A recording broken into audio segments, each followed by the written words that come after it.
Realme C75 adalah sebuah HP yang mengandalkan nilai jual utama dari sisi durability, di mana dia punya IP rating terlengkap di segmen harga 2 jutaan, IP66, IP68, IP69, dan tidak hanya itu, punya sertifikasi military grade. Ini sebuah hal yang sangat langka di kelas harga 2 jutaan. Dan ini Realme menawarkan HP ini memang segmented market untuk orang yang butuh durability tinggi. Tapi di sisi lain ini mendapatkan komen-komen orang kalau performance-nya memang agak kurang untuk segmen harga 2 jutaan. Tapi apakah memang benar demikian? Mari kita lakukan review dari Realme C75 ini. Secara singkat, spesifikasi yang dibawa oleh HP ini tuh menggunakan prosesor MediaTek Helio G92 Max, RAM 8GB, storage 128 atau 256GB. Untuk varian yang kita uji itu 256GB bertipe eMMC yang speednya kalian bisa lihat di layar kalian. Jadi, mari kita lakukan review dari HP ini. Aspek pertama yang akan kita bahas dari sisi durability-nya terlebih dahulu. Jadi, ini adalah nilai jual utamanya, punya IP rating IP66, IP68, dan IP69, membuat HP ini adalah HP yang paling durable di kelas harga 2 jutaan. 2 juta kecil sampai 2 juta tengah-tengah, menurut kita ini masih HP yang punya durabilitas terbaik untuk saat ini, sampai di awal 2025.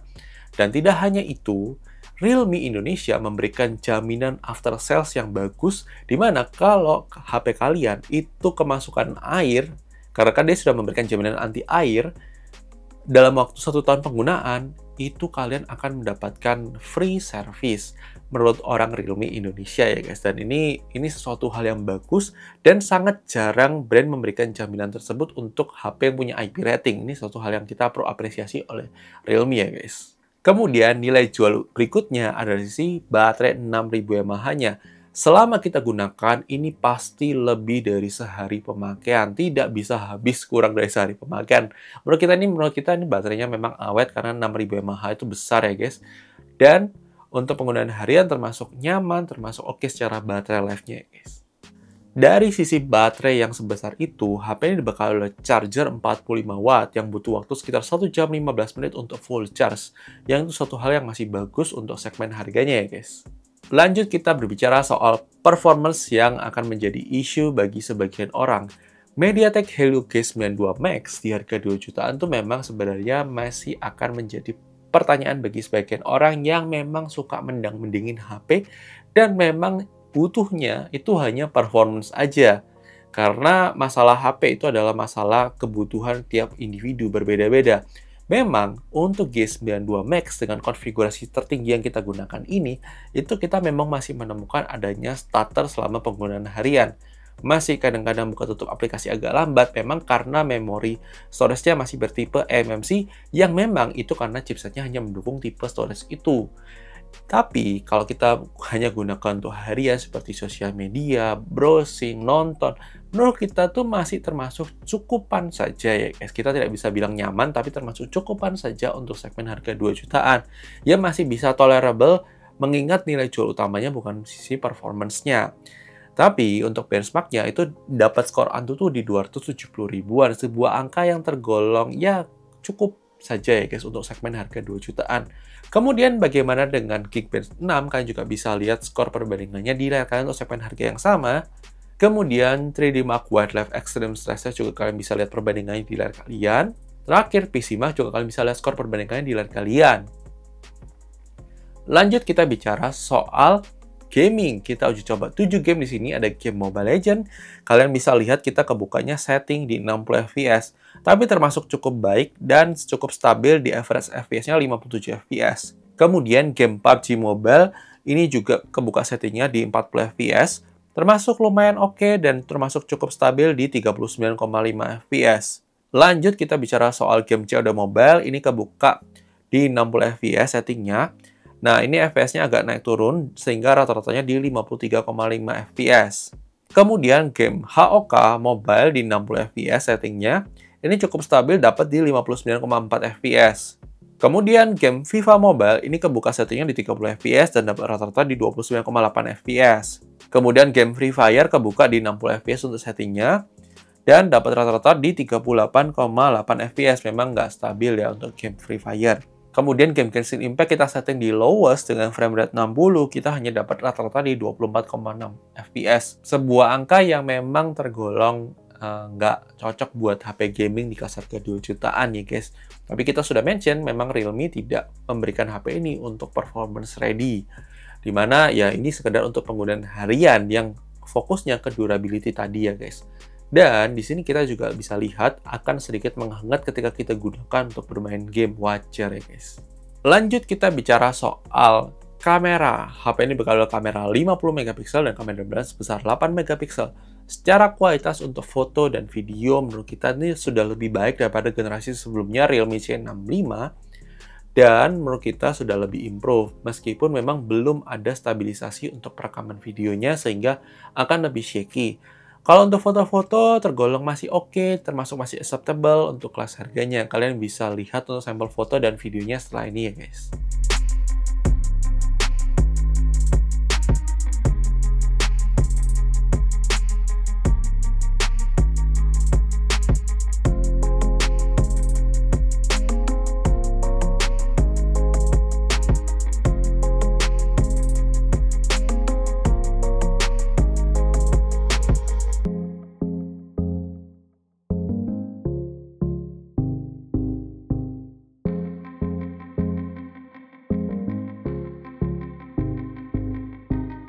Oke guys, ini dia adalah sampel perekaman kamera depan dari Realme C75 kalau kita gunakan buat perekaman video.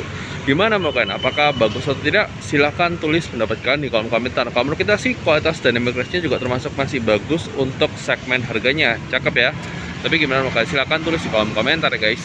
Oke, ini adalah sampel perekaman kamera belakang dari Realme C75. Untuk kamera depan maupun kamera belakang sama-sama 1080p 30 fps dan sama-sama tidak punya stabilisasi. Tapi gimana menurut untuk kualitas kamera belakang dari Realme C75 ini? Apakah sudah sesuai ekspektasi kalian atau tidak? Silahkan tulis pendapat kalian di kolom komentar ya guys. Oke guys, ini dia adalah sampel perekaman kamera depan dari Realme C75 kalau kita gunakan dalam kondisi low light ya guys. Untuk harganya dan kualitas gambarnya termasuk oke untuk kelas harganya. Tapi gimana kalian untuk kualitas kamera depannya? Silahkan tulis pendapat kalian di kolom komentar mengenai kualitas kamera depan dari Realme C75 kalau kita gunakan dalam kondisi low light ya guys. Oke guys, ini dia adalah sampel perekaman kamera belakang dari Realme C75 kalau kita gunakan dalam kondisi low light. Ini ada kesulitan focusing, ya untuk harga segini memang agak disayangkan ada kesulitan focusing untuk perekaman video dalam kondisi low light. Semoga ini ada update software supaya diperbaikin lebih baik lagi. Tapi sebenarnya untuk kualitas warnanya sebenarnya termasuk oke sih guys. Tapi gimana mau kayak untuk kualitas gambarnya? Silahkan tulis pendapat kalian di komentar ya guys. Lanjut kita bicara soal layar. HP ini bakal layar IPS dengan resolusi Full HD+, refresh rate 90Hz, bisa untuk nonton YouTube 2K 60fps, kemudian Netflix bisa wideband 1, dan di sini menurut kita layarnya cukup terang dipakai di bawah matahari itu masih terlihat dengan cukup baik, dan ini satu hal yang kita perlu apresiasi untuk layarnya ya guys. Dan terlebih lagi dia punya perlindungan yang bagus sehingga kalau jatuh tidak apa-apa ya guys.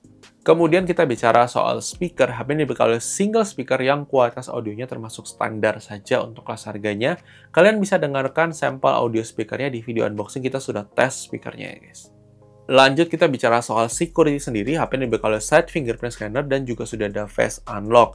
Dan itu satu hal yang bagus untuk segmen harganya. Kemudian untuk slot SIM card sendiri, HP ini berkaliber dual slot SIM card plus micro SD slot, tapi tidak ada dukungan eSIM yang memang wajar untuk segmen harganya. Kemudian untuk aplikasi zoom sendiri memang masih belum tersedia virtual background zoom yang memang wajar karena sekali lagi ini memang chipsetnya adalah chipset entry level. Kemudian dari sisi fitur, HP ini sudah punya NFC, punya IP rating IP66, 68, 69, kemudian dia punya support USB OTG, tapi tidak punya inframerah, tidak punya jack 3,5 mm, dan tidak punya aplikasi FM radio. Kemudian untuk navigasi Google Maps juga termasuk aman dan lancar, kita tidak menemukan adanya kendala selama penggunaan harian untuk bernavigasi ya guys. Kemudian untuk jaminan update software sendiri, HP ini mendapatkan jaminan update software hingga 2 kali update OS dan 3 tahun security. Sebuah jaminan yang termasuk bagus untuk segmen harga 2 jutaan ya guys. Kesimpulannya, ini adalah HP yang memang segmented market. Kalau kalian butuh HP yang durable, ini adalah HP yang sangat layak untuk dibeli. Apalagi kalau misalnya kalian memang buat outdoor, misalnya kalian buat transportasi online, kalian buat untuk misalnya anak kalian yang masih kecil suka bantingin HP, ini adalah HP yang sangat durable, sangat layak untuk dipertimbangkan di segmen harga 2 jutaan. Meskipun memang tidak akan cocok buat kalian yang incer kamera dan incer untuk performance ready di segmen harga 2 jutaan. Tapi sekali lagi kita perlu apresiasi Realme memberikan segmen durabilitas yang tinggi yang hampir tidak ada di segmen harga 2 jutaan. Ini adalah kita perlu apresiasi oleh Realme. Dan itu dia untuk video review dari Realme C75 ini. Jadi sekali lagi, kalau kalian punya pendapat berbeda, silahkan tulis di kolom komentar. Dan kalau kalian setuju pernyataan kita, juga silahkan tulis di kolom komentar. Dan thank you sudah nonton video ini. Jangan lupa like video kalau suka, dislike aja kalau nggak suka, share video ini ke teman-teman kalian, dan sampai ketemu di video selanjutnya. Oke guys, bye-bye!